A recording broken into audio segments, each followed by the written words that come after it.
here? Why did you bring me here?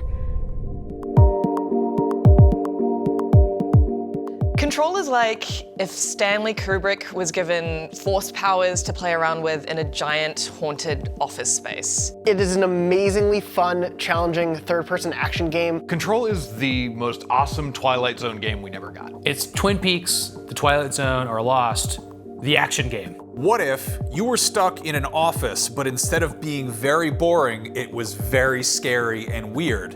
And also, you could fly.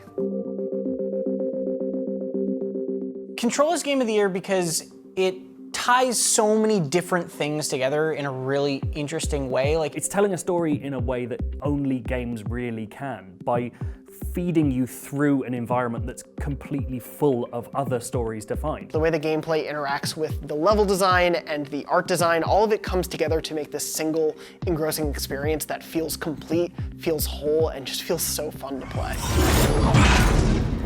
Jumping into parallel universes and really satisfying combat make it unlike anything else, including some of the craziest levels you'll see towards the end of the game. I feel like the supernatural elements are always just constantly surprising you. You never know what a boss encounter will look like. You never know where a side mission will take you. It is probably the best use of telekinesis in video games that I've seen in a long time, if ever. It's far and away like the coolest force powers you'd ever have. Every part of it feels very cohesive and right, and it was meant to be there.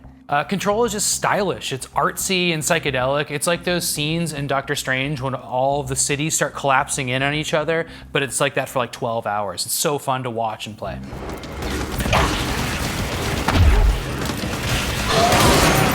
I think one thing that Control did better than a lot of other games, and that a lot of other games could learn from it, is to not be afraid to get weird with it. Maybe your brain can throw baseballs, or talk to dead people, or make friends blind. It isn't afraid to leave players a little bit in a lurch in terms of not just telling you exposition. It lets you figure that stuff out, and I really, really hope other games do that. Other games can learn from Control in its sense of progression and its sense of letting you learn about this environment at the pace that you want to, while also giving you so much information about the main characters in fun, charming, and weird ways. It does a great job making even the characters you don't meet feel like real people. Like, there's this great collectible where you read about some memo from some book club, and it's little things like that that really make the world feel alive and compelling. Games can learn from Control that they shouldn't just be pulling influences from existing visual media. They should also be pulling from, I don't know, brutalist architecture, the works of Jeff Vandermeer, House of Leaves, other things besides just like the latest stuff on movies and TV and comics. I think a lot of people will talk about the story and the feel of this place and the look of it, but really what I think games can learn is that if you just take a few very small pieces of gameplay, like how your shooting feels or how it feels to pull something towards you, and tweak that and make it as good as possible, it is a good replacement for having 10 powers. I think games could learn from Remedy's courage to just stick with something and make you use it and realize why they like it as much as you will.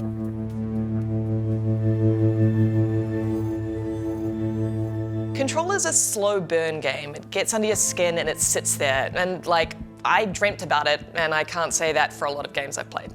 It's a really, really excellent use of a bunch of different aesthetics kind of combined to make this one big creepy experience, and it's really, really cool. The way that all of that stuff is incorporated into every facet of Control is so smart and so layered and so thoughtful that it makes everything you do in the game feel worthwhile. You know, Remedy is known for doing weird games with weird mechanics and all this sort of mind-bending stuff, but even for them, this is something pretty unique and pretty cool and different. And I think what impressed me so much about it was just that, was that out of all the games that came out in 2019, this was the one that really did something fresh and really took risks in a really interesting way for me.